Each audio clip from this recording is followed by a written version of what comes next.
తెలంగాణలో రేగిన మాటల మంటలు ఏపీ రాజకీయాల్ని కాల్చేస్తున్నాయి.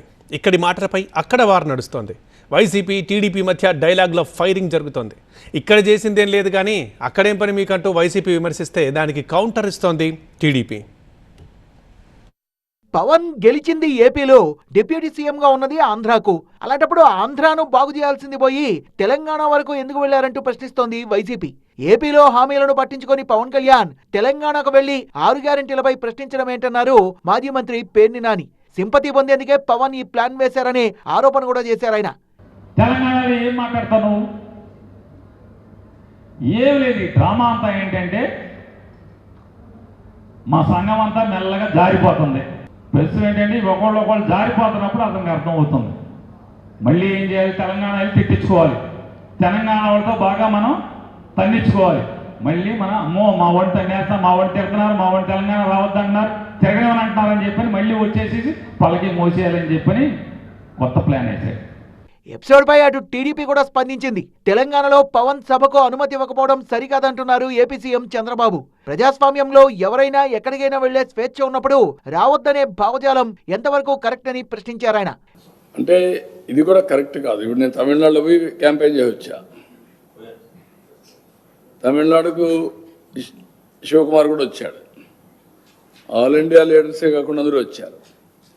అక్కడ కాంగ్రెస్ పార్టీ ఉంది, బీఆర్ఎస్ పార్టీ ఉంది. బీఆర్ఎస్ మొన్నటి నేషనల్ పార్టీ ఆంధ్రలో కూడా యూనిట్ పెట్టారు. ఎందుకు మాట్లాడతారో నాకైతే అర్థం కావడం లేదు. వీళ్ళు కరెక్ట్ కాదు. తెలంగాణలో సభకు అనుమతి ఇవ్వకపోతే సీఎం రేవంత్ ను పవన్ ఎందుకు ప్రశ్నించలేదని నిలదీశారు మాజీ మంత్రి పేర్ని నాని. మరి రేవంత్ రెడ్డి మీటింగ్ పర్మిషన్ ఇవ్వలేదు, ఏమన్నా అనాలిగా? ఎవరు అంబేద్కర్ నాకు ఇచ్చాడు అరవాలిగా.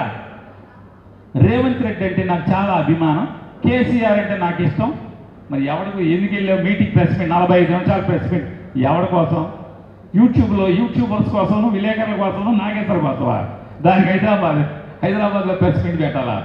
చంద్రబాబు డైరెక్షన్ లో తెలంగాణపై కుట్ర జరుగుతోందంటూ సంచలన ఆరోపణ చేస్తోంది బీఆర్ఎస్. తెర ముందు పవన్ రేవంతుల్ని పెట్టి చంద్రబాబు రాజకీయాలు చేస్తున్నారంటూ కామెంట్ చేశారు మాజీ మంత్రి ప్రశాంత్ రెడ్డి. 100% చంద్రబాబు నాయుడు గారికి ఇంకా తెలంగాణ మీద ఆశ రావలే. ఆయనకు తెలంగాణ పచ్చబడ్డది. కేసీఆర్ గారి నాయకత్వంలో తెలంగాణ పచ్చబడ్డ తెలంగాణను చూస్తే ఆయనకు అసూయ కలుగుతూ ఉన్నది. ఇంకా తెలంగాణ మీద ఏదో ఒకటి దండయాత్ర చేయాలి, తెలంగాణని కబలించుకోవాలి, హైదరాబాద్ని చేతిలోకి తీసుకోవాలన్న ఆశ చంద్రబాబు నాయుడుకి ఇంకా సావలేదు. కాబట్టే ఇవాళ పవన్ కళ్యాణ్ రూపంలో, అట్లనే రేవంత్ రెడ్డి రూపంలో ఇవాళ తెలంగాణని సర్వనాశనం చేసే పనిలో ఉన్నారు అని చెప్పి తెలంగాణ సమాజం అంతా కూడా గమనిస్తూ ఉంది. రాష్ట్ర విభజన జరిగి 12 ఏళ్లయింది. ఎవరెవరు ఏం చేశారో ప్రజలకు తెలుసని అంటున్నారు ఏపీ సీఎం చంద్రబాబు. 2 రాష్ట్రాల మధ్య ప్రశాంత వాతావరణం చెడగొట్టడం సరికాదన్నారు. అనవసరంగా ప్రజల్ని విద్వేషం కూడా అన్నాను. విద్వేషాలు కూడా వీళ్ళు అనుకుంటేనే అయిపోవు.